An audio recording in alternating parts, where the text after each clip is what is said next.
But let's get into Sandro Mamukelashvili, Ethan. What are your strengths and weaknesses for who could potentially be the Spurs' backup four? What's funny is the strengths for Sandro are pretty much exactly the same as the strengths for Jeremy Sohan, and the only difference is Jeremy's a better defender. He's a little bit more versatile of a defender, better athlete, obviously, has more upside. But Mamu, I think, is a slightly better shooter. He's a better handler of the basketball. I think he is a more capable, like, just like take a guy off a dribble, make a play for somebody else in the corner. You know what I mean? Like a Boris Diaw type, Mhm. more so than Jeremy.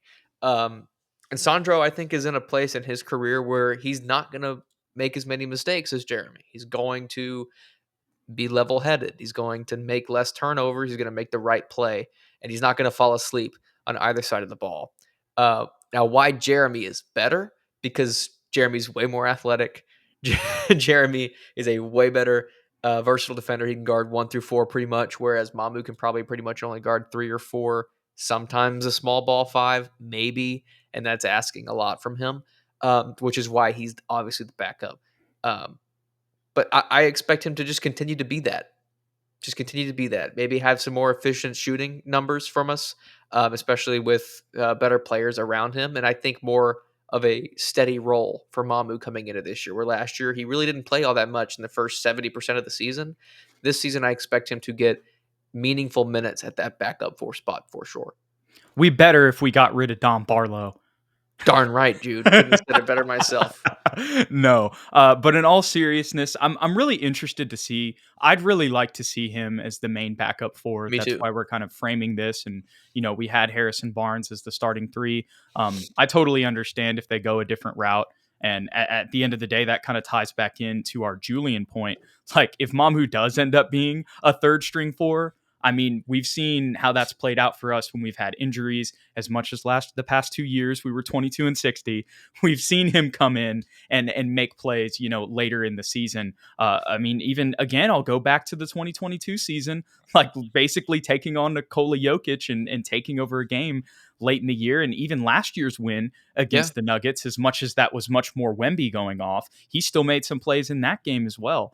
But going back to just his strengths and weaknesses in general, creativity offensively was the first thing that I wrote down. Mm, Um, Ball handling, and that's kind of different than Jeremy. As much as yeah. they do have a lot of strengths, they also have some things that, where probably defensively, I'll get into that a little bit. That might be more of a weakness for Mamu. The Mm, things offensively that Jeremy struggles at, like putting the ball on the floor, being a consistent shooter, those are things that Mamu definitely has a step on him there, I would say.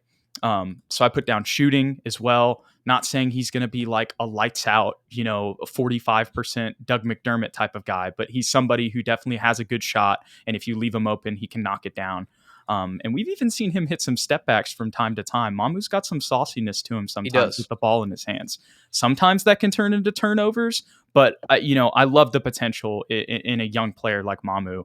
As much as he is kind of older as well, I want to say he's 24. We can look that up to confirm that. So I get, 25. okay, there you go, a little bit even ahead of that. So I definitely get the points that you were making earlier about that, but I also think that he's not too old in the sense that he can't grow in certain areas. And then height and length. That's the other thing I wrote down. Yeah. Just being 6'10", but he's somebody who also plays the three for the Georgia national team, and that ties into his versatility overall. So those were my strengths for him. Those are mainly all offensively, but the height and length, still can be a factor for sure on defense. And this is going to be basically his third year with the Spurs now. I think we might have picked him up mid-season in We did. 22. Yeah, so it's not a full 3 years, but he's been with the organization, during 3 seasons. So I think that, again, going through another training camp with Pop, Mhm. and just being in the Spurs defensive system, as well as the communication aspect we keep hitting on. If we do that on the bench as well, that will also be something that's going to help us out a lot overall. There's still some things that he can do at 6'10", 240 defensively with that frame is what I'm trying to say. And he can switch better. He's a better perimeter defender. Maybe than people give him credit for. There's still some times where he can get burnt, but he's somebody who can move fluidly to the perimeter defensively, just like he can on offense. And then weaknesses, I put strength. There's just some times where he can get out physicaled on the boards. With that being said, he still had a few double doubles as well. Now, I think the context of those rebounds are a little bit different.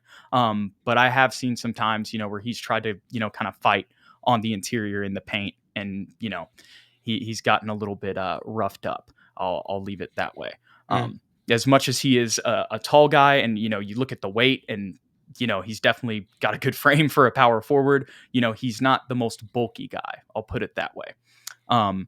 Defensive IQ, ISO defense, and then the last thing I had written down, and this kind of ties into what I was just talking about, being sturdy inside the paint as a defender. But that's another thing, another year in the strength and conditioning program. He was kind of, yes, he was with the Bucks, but he was kind of, hopping around the G League there, for a little bit, just being like on a real NBA contract going into a season like, hey, you're most likely going to be a part of our rotation. I think all of those things, when you put that together, maybe there's some hope there that, there can be some physical traits that are added in an NBA strength and conditioning program. That's kind of what I was trying to get at there. But those are my strengths and weaknesses for Mamu. I agree with all of them. And one point that we both mentioned that I just want to allude to, because I just know some guy's going to bring it up in the comments later. Technically last year, Sandro shot less of a percentage from three than Jeremy Sohan. Wow. He shot 29.7 and Jeremy shot like 30.1. However, in his previous, he's been in the league 4 years. He went 42%, 22%, 35 his first season with the Spurs, and then last year at 29.7. But he just looks like he has a better shot. And I feel like in my head, like remembering the games, like it's fluid. I feel like they go down at a higher clip. I guess he just needs to shoot higher volume because he only got up 1.5 a game last year, pretty much. Yeah, and I think Jeremy was even, well, this would maybe kind of go into that argument. I think he was shooting more than that last season. But also, Jeremy was getting consistent minutes throughout the season. Also true. Which, in all the context of those other 4 years, like Mamu's never really had that. I think anybody, if you put their shots next to each other, like if it was a two-face screen like the one we have right here, it would be pretty obvious, okay, who looks like they have the better jump shot.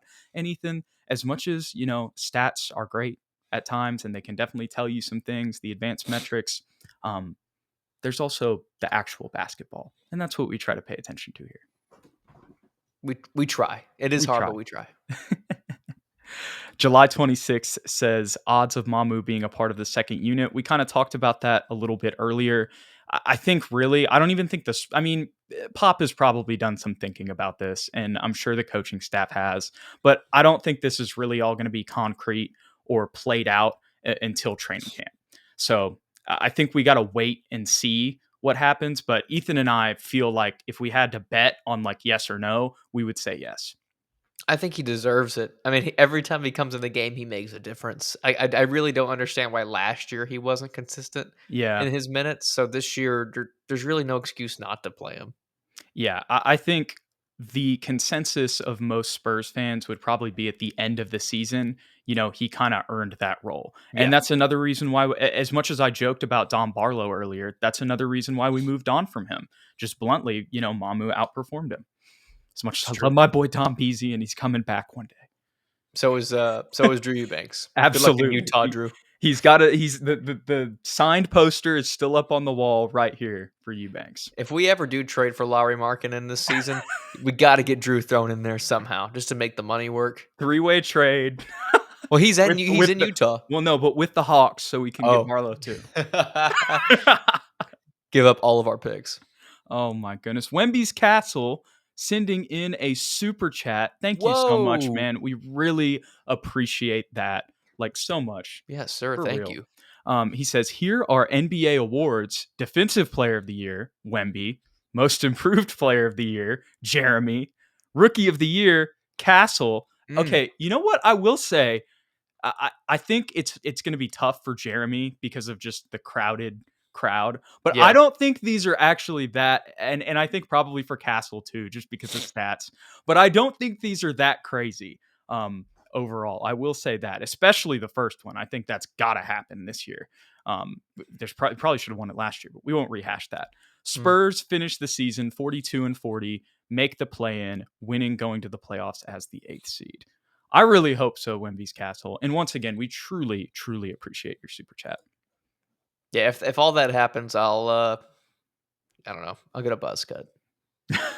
If that exact thing Clip that. happens, I'll get a buzz cut. But I mean exact, Yeah, down yeah, to yeah, like yeah. 42-40 being a play-in, not just like makes the Yeah, playoffs. That they has to be exact. I got you. I got you. We will remember that You though, can hold me Ethan. to it. I'll do it. We'll hold you to it. But yeah, I would love if those things happened. But just to close out the show here, blah blah blah. Always in the comments, we appreciate Mm. it, man. He says, I would like to see Mamu more in the small forward role. I think he can defend a lot of slower small forwards, and yet we rarely see him in that position. Especially with Barnes or Keldon on the floor, that would work. I mean, you could maybe see a world defensively where you got Keldon kind of maybe playing more of the four as we've seen in the past, and him and Mamu are kind of switching out there. But I'm definitely not opposed to that. That's kind of why I brought up versatility and talked about him playing the three on the Georgian national team. Mhm. Um, but I think just because of the nature of the roster, we're probably going to see him more at the four. But I definitely get what you're getting at, and if he's playing on the floor with Barnes or Keldon, like there's definitely some switchability there. I think there will be a lot of creative lineups this season, and at the end of the day, we probably won't know who's playing what position. It'll just be a matchup decision, right? It's who Right. they're Hmm. defending that I guess gives away their position. But if we had a lineup out there with Jeremy, Mamu, Harrison, Devin, Stefan, that's just making something up. Who's playing the three? Who's playing the four? Who's playing the five? Like Right. we really don't know. I guess Mamu's playing the five in that situation, but there's a lot of versatility, is what I'm getting at. The vision that just kind of popped into my head here is we were talking about Jeremy kind of playing the dunker's role on offense in that Aaron Gordon role, Mhm. maybe on the floor with Keldon because of I mean, we're gonna really hope that Keldon's three gets better, but maybe you'd want to play Keldon kind of in that Aaron Gordon Yeah. role and have Mamu on the perimeter more as like a small forward. So I totally get what blah blah blah is saying there. We got to wait until training camp and Mm. and see how it all plays out.